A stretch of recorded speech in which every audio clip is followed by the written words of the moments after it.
Hi, welcome to future leaders academy. ಎಲ್ಲರೂ ಚೆನ್ನಾಗಿದ್ದಾರೆ ಅಂತ ಭಾವಿಸ್ತೀನಿ. ಸೊ ಇವತ್ತಿನ ಕ್ಲಾಸಲ್ಲಿ ಸೈನ್ಸ್ಗೆ ಸಂಬಂಧಪಟ್ಟಂತಹ ಕೆಲವೊಂದಿಷ್ಟು ಪ್ರಶ್ನೆಗಳನ್ನ ಡಿಸ್ಕಸ್ ಮಾಡೋಣ. ಇನ್ನೇನು ಒಂದು ವಾರದಲ್ಲಿ ನಿಮ್ಮ ಒಂದು TET ಎಕ್ಸಾಮ್ ಇದೆ. ಅದೇ ರೀತಿ ಇವತ್ತು ರಾತ್ರಿ 8 ಗಂಟೆಗೆ TET ಹಾಲ್ ಟಿಕೆಟ್ ಅನ್ನ ಬಿಡುಗಡೆ ಮಾಡ್ತಾರೆ. ಓಕೆನಾ? ಸೊ ಎಲ್ಲರೂ ಚೆನ್ನಾಗಿ ಓದ್ಕೊಂಡಿದ್ದೀರಿ ಅಂತ ಭಾವಿಸ್ತೀನಿ. ಅದ್ರ ಜೊತೆಗೆ ನಮ್ಮ ಕ್ಲಾಸನ್ನು ಕೂಡ ನೋಡ್ತಾ ಇದ್ದೀರಾ ಅಂತ ಅನ್ಕೊಳ್ತೀನಿ. ಓಕೆನಾ? ಸೊ ನೋಡಿ, ಪ್ರತಿಯೊಂದಕ್ಕೂ ಒಂದು ಒಂದು ಆನ್ಸರ್ ಕೊಡ್ತಾ ಇದೀನಿ ಅಂತಂದ್ರೆ ಅದಕ್ಕೆ ಬಹಳಷ್ಟು ವೈಡ್ ಎಕ್ಸ್ಪ್ಲನೇಷನ್ ಇರ್ತದೆ. ಓಕೆನಾ? ಸೊ ಕಂಟಿನ್ಯೂಸ್ ಆಗಿ ಸ್ಕಿಪ್ ಮಾಡದೆ ವಿಡಿಯೋನ ಕಂಪ್ಲೀಟ್ ಆಗಿ ನೋಡ್ರಿ. ಅದ್ರ ಜೊತೆಗೆ ಲೈಕ್ ಮಾಡ್ರಿ, ಸಪೋರ್ಟ್ ಮಾಡ್ರಿ. ಓಕೆ? ಸೊ ನಿಮ್ಮ ಫ್ರೆಂಡ್ ಸರ್ಕಲ್ ಅಲ್ಲೂ ಕೂಡ ಇದನ್ನ ಶೇರ್ ಮಾಡೋದನ್ನ ಮರಿಬೇಡಿ. ಆಮೇಲೆ ನಿಮ್ಗೆ ಏನಾದ್ರು ಡೌಟ್ ಇದ್ರೆ ಅಲ್ಲಿ ನೀವು ಕಮೆಂಟ್ ಮಾಡ್ರಿ ಅಂತ ಹೇಳ್ತಾ, ಇನ್ನು ಯಾರು ಸಬ್ಸ್ಕ್ರೈಬ್ ಆಗಿಲ್ಲ, ನೀವು ಸಬ್ಸ್ಕ್ರೈಬ್ ಆಗ್ಬೋದು.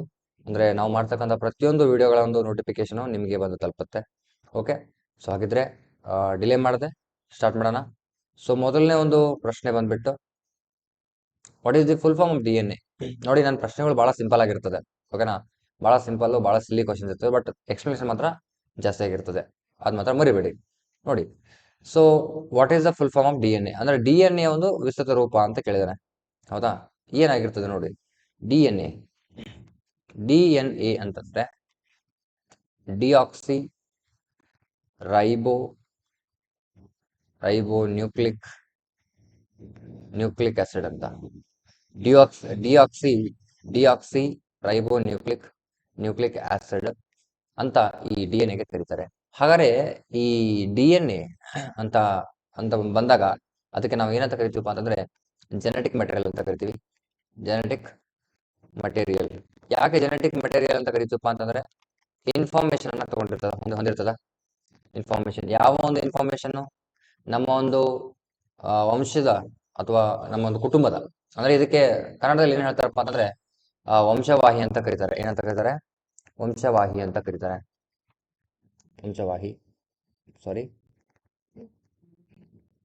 ವಂಶವಾಹಿ ಅಂತ ಕರೀತಾರೆ.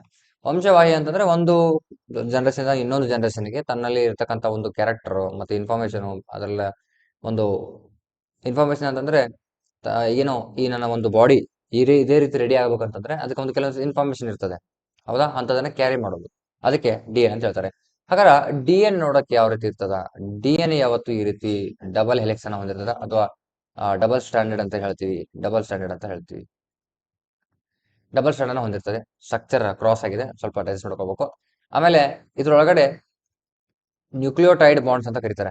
ಏನಂತ ಕರೀತಾರೆ? Nucleotide bonds. ಈ ರೀತಿಯಾಗಿ ಬಂದಂತ ಒಂದು ಕೆಮಿಕಲ್ ಬಾಂಡ್ಸ್ ಅಥವಾ protein bonds, nucleotide bonds, DNA bonds ಅಂತ ಬರ್ತಾವ. ಸೊ ಇದಕ್ಕೆ ಡಬಲ್ ಹೆಲಿಕ್ಸ್ ಅಂತ ಕರೀತಾರೆ. Double helix. ಡಬಲ್ ಹೆಲಿಕ್ಸ್ ಅಂದ್ರೆ ಇದು ಒಂದು, ಆಮೇಲೆ ಇದು ಎರಡನೇದು. ಒಂದೊಂದು ಓವರ್ಲ್ಯಾಪ್ ಆಗಿರ್ತವೆ ಈ ರೀತಿ. ಅರ್ಥ ಆಯ್ತಾ? ಸೊ ಎಷ್ಟಿರ್ತದಪ್ಪ ಅಂತಂದ್ರೆ ಇದು 10 ಟ್ರಿಲಿಯನ್ ಕಿಲೋಮೀಟರ್ ಇರ್ತದ. ಉದ್ದ ಇರ್ತದ. ಎಲ್ಲಿ ಕಂಡು ಬರ್ತದೆ ಇದು? ಜೀವಕೋಶದ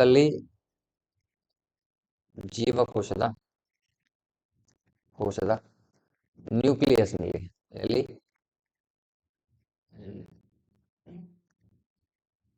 ನ್ಯೂಕ್ಲಿಯಸ್ ನಲ್ಲಿ. ಜೀವಕೋಶದ ಒಂದು ನ್ಯೂಕ್ಲಿಯಸ್ ನಲ್ಲಿ ಕಂಡು ಬರ್ತದೆ. ಹಾಗಾದ್ರೆ ನ್ಯೂಕ್ಲಿಯಸ್ ಅಲ್ಲಿ ಕಂಡು ಬರ್ತಕ್ಕಂಥದ್ದು ಯಾವುದು? ನೋಡಿ, ಫಾರ್ ಎಕ್ಸಾಂಪಲ್ ಇದು ಜೀವಕೋಶ ಅಂತ ತಿಳ್ಕೊಳ್ಳಿ. ಉದಾಹರಣೆಗೆ ಇದರಲ್ಲಿ ನ್ಯೂಕ್ಲಿಯಸ್ ಕಂಡು ಬರ್ತದೆ. ನ್ಯೂಕ್ಲಿಯಸ್ ನ ಒಳಗಡೆ ಈ ರೀತಿಯಾಗಿ ಎಳೆ ಆಕಾರವಾಗಿ ಕಂಡು ಬರ್ತದೆ. ಅದಕ್ಕೆ ನಾವು DNA ಅಂತ ಅನ್ನಂಗಿಲ್ಲ. ಏನಂತ ಕರೀತಾರಪ್ಪ ಅಂತಂದ್ರೆ ಕ್ರೋಮ್ಯಾಟಿನ್ ಅಂತ ಕರೀತಾರ. ಕ್ರೋಮ್ಯಾಟಿನ್ ಅಂತ ಕರೀತಾರೆ, ಅಥವಾ ವಂಶವಾಹಿಯ ಜಾಲ ಅಂತ ಕರೀತಾರೆ. ಅರ್ಥ ಆಯ್ತಾ? ಸೊ ಕ್ರೋಮ್ಯಾಟಿನ್ ಜಾಲ ಅಥವಾ ಇಂಗ್ಲಿಷ್ ಅಲ್ಲಿ ನೆಟ್ವರ್ಕ್ ಅಂತ ಕರೀತಾರೆ. ಕ್ರೋಮ್ಯಾಟಿನ್ ನೆಟ್ವರ್ಕ್ ಅಂತ ಕರೀತಾರೆ. ಈ ನಾವು DNA ದಲ್ಲಿ ಇವೇನು ಕೆಮಿಕಲ್ಸ್ ಅಂತ ನೋಡ್ತಾ ಇದೀವಿ, ಈ ಕೆಮಿಕಲ್ಸ್ ಯಾವ್ಯಾವ ಇರ್ತಾವಪ್ಪ ಅಂತಂದ್ರೆ ಇಲ್ಲಿ ಬರೀತಿ ನೋಡಿ, ATGC ಅಂತ ಇರ್ತವೆ.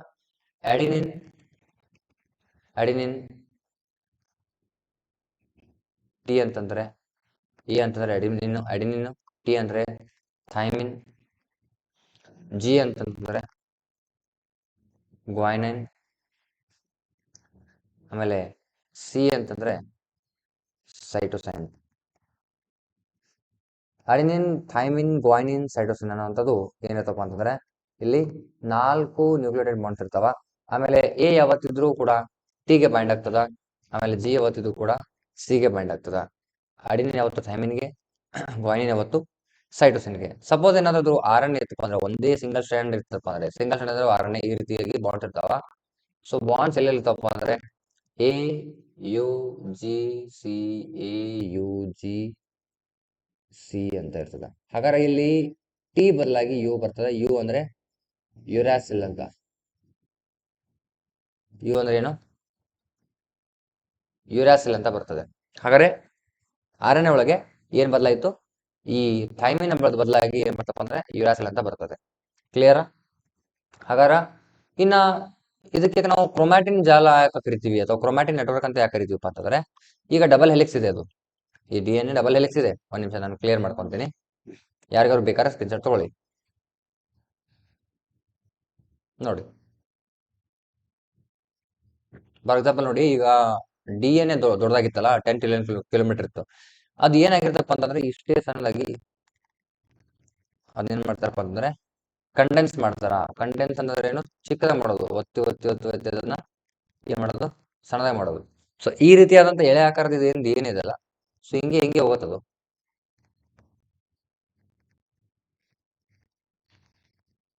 ಈ ರೀತಿಯಾಗಿ ಸರ್ಕಲ್ ಸರ್ಕಲ್ ಸರ್ಕಲ್ ಸರ್ಕಲ್ ಆಗ್ತಾ ಆಗ್ತಾ ಆಗ್ತಾ ಸಣ್ಣ ಒಂದು ಎಳೆ ಆಕಾರದಲ್ಲಿ ಹೋಗಿರ್ತದ. ಇನ್ನದು ಕ್ರೊಮ್ಯಾಟಿನ್ ಆದ್ಮೇಲೆ ಇದು ಏನಪ್ಪ ಅಂದ್ರೆ ಕ್ರೋಮೋಸೋಮ್ ಆಗಿ ಬದಲಾವಣೆ ಆಗ್ತದ. ಏನಾಗ್ತದ ರೀ? ಕ್ರೋಮೋಸೋಮ್ ಆಗಿ ಬದಲಾವಣೆ ಆಗ್ತದ. ಇದಕ್ಕೆ ನಾವು ಸಿಸ್ಟರ್ಸ್ ಕ್ರೋಮೋಸೋಮ್ ಅಂತ ಕೂಡ ಕರಿತೀವಿ. ಸಿಸ್ಟರ್ ಕ್ರೋಮೋಸೋಮ್ ಅಂತ ಕೂಡ ನಾವು ಕರಿತೀವಿ. ಓಕೆ, ಈ ರೀತಿ ನ್ಯೂಕ್ಲಿಯಸ್ ಅನ್ನ ಹೊಂದಿರ್ತಾವ ಕ್ರೋಮೋಸೋಮ್ಗಳು. ಸೊ ಇದಕ್ಕೆ ಏನ್ ಅಂತಾರಪ್ಪ ಅಂತಂದ್ರೆ ಒನ್ ಪೇರ್ ಆಫ್ ಕ್ರೋಮೋಸೋಮ್ ಅಂತ ಕರೀತಾರೆ. ಏನಂತ ಕರೀತಾರೆ?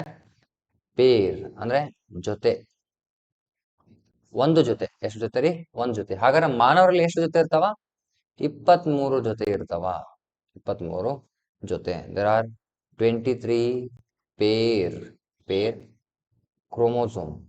ಕ್ರೋಮೋಸೋಮ್. ಹಾಗಾದ್ರೆ ಕ್ರೋಮೋಸೋಮ್ ಕಂಡುಹಿಡಿದವರು ಯಾರಪ್ಪ ಅಂತಂದ್ರೆ ನಾವು ಫ್ಲೆಮಿಂಗ್ ಅಂತ ಹೇಳ್ತೀವಿ. ಫ್ಲೆಮಿಂಗ್ ಅಂತ ನಾವು ಹೇಳ್ತೀವಿ. ಅರ್ಥ ಆಯ್ತಾ? ಫ್ಲೆಮಿಂಗ್. ಸಾರಿ, ಅದು ಸ್ಪೆಲ್ಲಿಂಗ್ ಮಿಸ್ಟೇಕ್ ಆಗಿದೆ. ಕನ್ನಡದಲ್ಲಿ ನೋಡಿ, ಫ್ಲೆಮಿಂಗ್. ಫ್ಲೆಮಿಂಗ್ ಇಂಗ್ಲಿಷಲ್ಲಿ ಬರ್ತೀನಿ, ಫ್ಲೆಮಿಂಗ್. ಓಕೆನಾ? ಫ್ಲೆಮಿಂಗ್ ಅನ್ನ ನಾವು ಕ್ರೋಮೋಸೋಮ್ನ ಒಂದು ಕಂಡುಹಿಡಿದಂತಹ ವ್ಯಕ್ತಿ ಅಂತ ಹೇಳ್ತೀವಿ. ಹಾಗಾದ್ರೆ ಇನ್ನ ಕ್ರೋಮೋಸೋಮ್ ಅಂದರೆ ಏನು?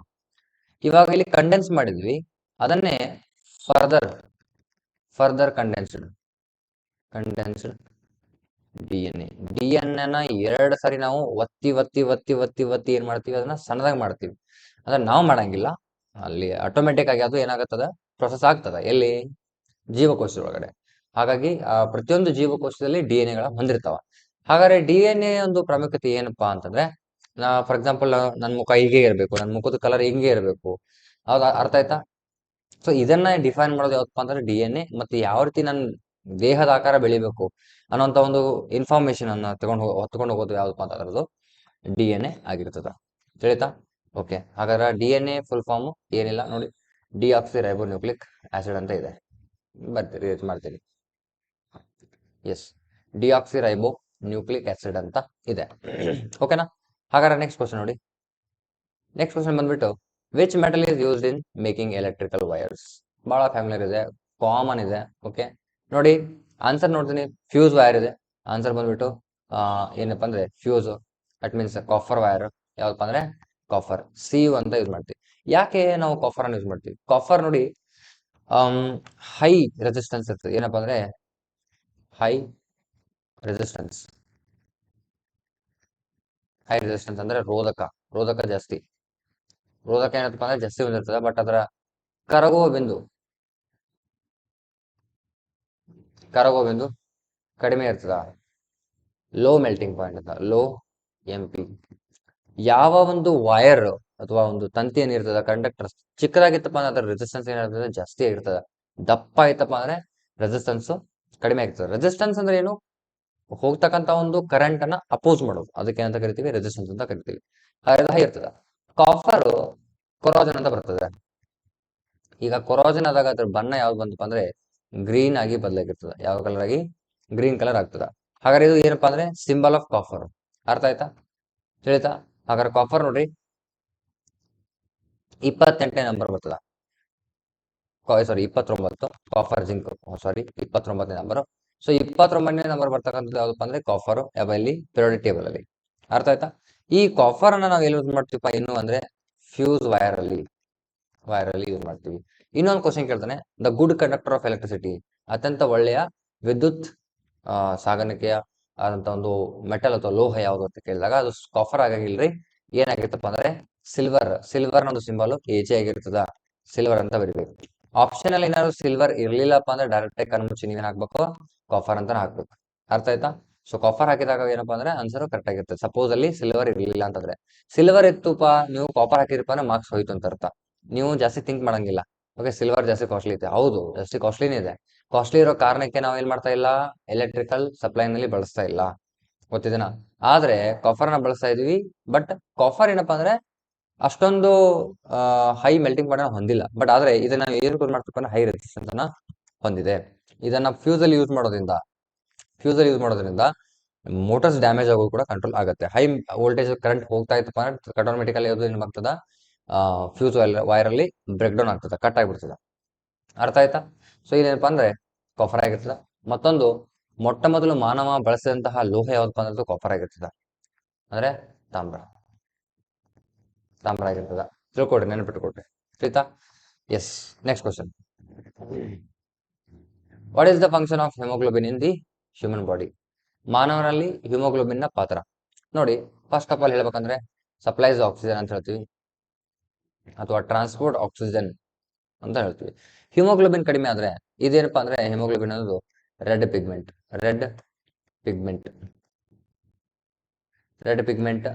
ಸೊ ಇದರಿಂದ ಬ್ಲಡ್ ಇಸ್ ರೆಡ್. ಈ ಬ್ಲಡ್ ರೆಡ್ ಆಗ ಕಾರಣ ಹಿಮೋಗ್ಲೋಬಿನ್ ಯಾವ ಕಲರ್ ಇದೆ? ರೆಡ್ ಕಲರ್ ಇದೆ. ಹೌದಾ? ರೆಡ್ ಪಿಗ್ಮೆಂಟ್ ಅಂತ ಹೇಳ್ತೀವಿ. ಆಮೇಲೆ ಹಿಮೋಗ್ಲೋಬಿನ್ ಏನಪ್ಪಾ ಅಂದ್ರೆ ಆಕ್ಸಿಜನ್ ಸಾಗಾಣಿಕೆಯನ್ನ ಮಾಡ್ತಾವ. ದೇಹದಲ್ಲಿ ಆಕ್ಸಿಜನ್ ಕೊರತೆ ಆಗ್ತಾ ಇದೆಯಪ್ಪ ಅಂದ್ರೆ ಡೈರೆಕ್ಟ್ ಆಗಿ ಎಲ್ಲಿ ಎಫೆಕ್ಟ್ ಆಗಿರ್ತದ? ಹಿಮೋಗ್ಲೋಬಿನ್ ಕಡಿಮೆ ಆಗಿರ್ತದ ಅಥವಾ ಕೊರತೆ ಆಗಿರ್ತದ. ಅದನ್ನ ಸರಿಪಡಿಸೋದು ಹೇಗಪ್ಪ ಅಂತಂದ್ರೆ ಬೀಟ್ರೂಟ್ ಅಂತ ತಿನ್ಬೇಕು. ಕರಿ ಲೀವ್ಸ್ ಅನ್ನ ತಿನ್ಬೇಕು. ಇವೆಲ್ಲದನ್ನ ತಿನ್ನೋದ್ರಿಂದ ಏನಾಗ್ತದಪ್ಪ ಅಂತಂದ್ರೆ ನಮ್ಮಲ್ಲಿ ಐರನ್ ಕ್ವಾಂಟಿಟಿ ಹೆಚ್ಚಾಗ್ತದೆ. ಯಾವುದು? Iron, FE. ಐರನ್ ಇದ್ರೆ ಹಿಮೋಗ್ಲೋಬಿನ್ ಇರ್ತದ. ಹಿಮೋಗ್ಲೋಬಿನ್ ಇದ್ರೆ ಆಕ್ಸಿಜನ್ ಸಪ್ಲೈ ಕರೆಕ್ಟ್ ಆಗ್ತದೆ. ಆಕ್ಸಿಜನ್ ಸಪ್ಲೈಯು ಕರೆಕ್ಟ್ ಆದ್ರೆ ನಮಗೆ ಯಾವುದೇ ರೀತಿ ತೊಂದರೆಗಳು ಬರೋದಿಲ್ಲ. ಅದ್ರ ಜೊತೆಗೆ ಮಸಲ್ ಕ್ರ್ಯಾಂಪ್ ಕೂಡ ಆಗೋದಿಲ್ಲ. ಮಸಲ್ ಕ್ರ್ಯಾಂಪ್ ಆಗೋದು ಎದಕ್ಕಪ್ಪ ಅಂತಂದ್ರೆ ಆಕ್ಸಿಜನ್ ಸಪ್ಲೈ ಇರ್ಲಾರ್ಕ ಏನಾಗ್ತದ, ಇದು ಏನು ಮಸಲ್ ಕ್ರ್ಯಾಂಪ್ ಆಗ್ತದ. ಮಸಲ್ ಕ್ರ್ಯಾಂಪ್ ಅಂದ್ರೆ ಸ್ನಾಯು ಸೆಳೆತ ಅಂತ ನಾವು ಹೇಳ್ತೀವಿ. ಓಕೆ, ಮಸಲ್ ಕ್ರ್ಯಾಂಪ್ ಆದಾಗ ನಾವು ಯಾವ ಆಸಿಡ್ ಬಿಡುಗಡೆ ಆಗ್ತದೆ ಅಂತ ನಾನು ಪ್ರೀವಿಯಸ್ ಕ್ಲಾಸಲ್ಲಿ ನಾನು ಹೇಳಿದ್ದೀನಿ. ತಿಳಿತಾ? ಎಸ್. ನೆಕ್ಸ್ಟ್ ಕ್ವಶನ್ ನೋಡಿ, name the organ that produces a bile. ಅಂದ್ರೆ ನಮ್ಮ ದೇಹದಲ್ಲಿ ಬೈಲ್ ಜ್ಯೂಸು, ಪಿತ್ತರಸವನ್ನ ಬಿಡುಗಡೆ ಮಾಡತಕ್ಕಂತಹ ಒಂದು ಅಂಗ ಯಾವುದಪ್ಪ ಅಂತ ಕೇಳಿದಾನೆ. ಅದಕ್ಕೆ ಯಾವ್ದಪ್ಪ ಪಿತ್ತಜನಕಾಂಗ ಅಥವಾ ಪಿತ್ತ ಕೋಶ ಅಂತ ಹೇಳ್ತೀವಿ, ಲಿವರ್ ಅಂತ ಹೇಳ್ತೀವಿ. ಈ ಲಿವರ್ ಜ್ಯೂಸ್ ಏನಿದೆ, ಬೈಲ್ ಜ್ಯೂಸ್ ಏನಿದೆಲ್ಲ, ಈ ಬೈಲ್ 600+ ಫಂಕ್ಷನ್ಸ್ ಅನ್ನ ಮಾಡ್ತದ. 600+ ಫಂಕ್ಷನ್ಸ್ ಅನ್ನ ಮಾಡ್ತದ. ಓಕೆ, ಇವನ್ನ ಲಿವರ್ ಅನ್ನ ನಾವು ಏನಾದ್ರು 25% ಕಟ್ ಮಾಡಿದ್ರೆ ತಿಳ್ಕೊಡ್ರಿ, ರೀಡೆವಲಪ್ ಆಗ್ತದ.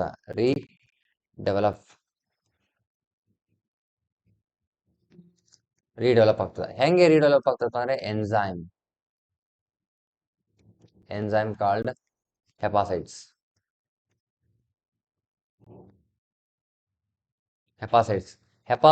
ಅನ್ನೋದು ಏನಪ್ಪಾ ಅಂದ್ರೆ ಒಂದು ಎಂಜೈಮ್. ಆ ಎಂಜೈಮ್ ಸಹಾಯದಿಂದ ಮತ್ತೆ ರೀಡೆವಲಪ್ ಆಗೋದಪ್ಪ ಅಂದ್ರೆ ಅದು ಲಿವರ್.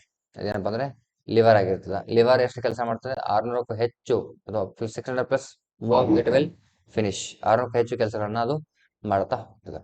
ಓಕೆ, ಇನ್ನ ನೆಕ್ಸ್ಟ್ ಕ್ವಶನ್ ನೋಡ್ರಿ. ಆನ್ಸರ್ ಇಲ್ಲಿ ಅಂದ್ರೆ ಲಿವರ್ ಅಂತ ಇದೆ. ಓಕೆನಾ? ಲಿವರ್ ಅಂತ ಆನ್ಸರ್ ಇದೆ, right.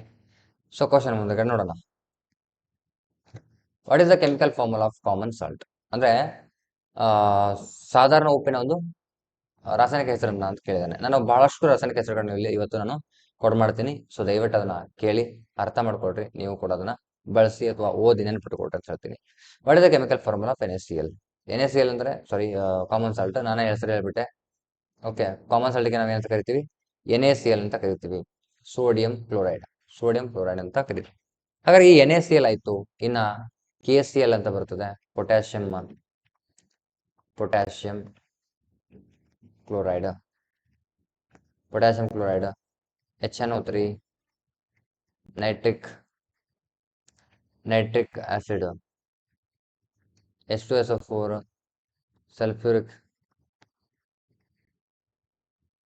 Sulphuric acid, HCl, hydrochloric acid, ಆಮೇಲೆ ZnCl2, zinc chloride, MgCl2, magnesium chloride, ಆಮೇಲೆ MgSO4, magnesium sulphate,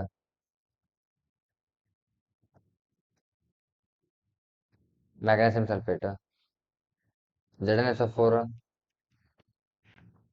zinc sulphate, ಆಮೇಲೆ ಇನ್ನು ಭಾಳ ಅದಾವ. C17H35, COONA ಅಂತಂದ್ರೆ ಸೋಡಿಯಂ ಸ್ಟಿರೇಟ್,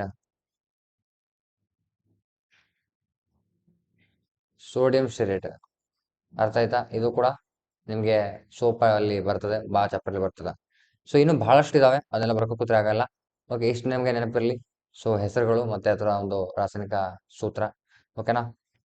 ಅದ್ರ ಜೊತೆಗೆ ನೋಡಿ, ಓಕೆ, ಇಲ್ಲಿವರೆಗೆ ಏನು ನೀವು ವಿಡಿಯೋನ ನೋಡಿದ್ರಿ, ಹೋಪ್ ನಿಮಗೆ ಅರ್ಥ ಆಯ್ತು ಅಂತ ತಗೊಳ್ತೀನಿ. ಓಕೆನಾ? ಕ್ವಶನ್ ರಿಲೇಟೆಡ್ ಮತ್ತೆ ಆನ್ಸರ್ ರಿಲೇಟೆಡ್ ನಾನು ಎಕ್ಸ್ಪ್ಲೇನ್ ಮಾಡಿದ್ದೀನಿ. ಓಕೆ, ಎಲ್ಲಾನು ಕೂಡ ನಿಮಗೆ ಎಕ್ಸ್ಪ್ಲೇಷನ್ ಅರ್ಥ ಆಗುತ್ತೆ ಅಂತ ತಿಳ್ಕೊತೀನಿ. ಅದ್ರ ಜೊತೆಗೆ ಲೈಕ್ ಮಾಡಿ, ಸಬ್ಸ್ಕ್ರೈಬ್ ಮಾಡೋದ್ರ ಜೊತೆಗೆ ನಿಮ್ಮ ಫ್ರೆಂಡ್ ಸರ್ಕಲ್ ಕೂಡ ಶೇರ್ ಮಾಡಿ ನಮ್ಮನ್ನೊಂದು ಸಪೋರ್ಟ್ನ ಕೊಡ್ರಿ ಅಂತ ಹೇಳ್ತಾ, ಓಕೆ, ಇವತ್ತು ವಿಡಿಯೋನ ಇಲ್ಲೇ ಮುಗಿಸ್ತಾ ಇದ್ದೀನಿ. ಓಕೆ, ಅಲ್ಲಿವರೆಗೆ ಟೇಕ್ ಕೇರ್.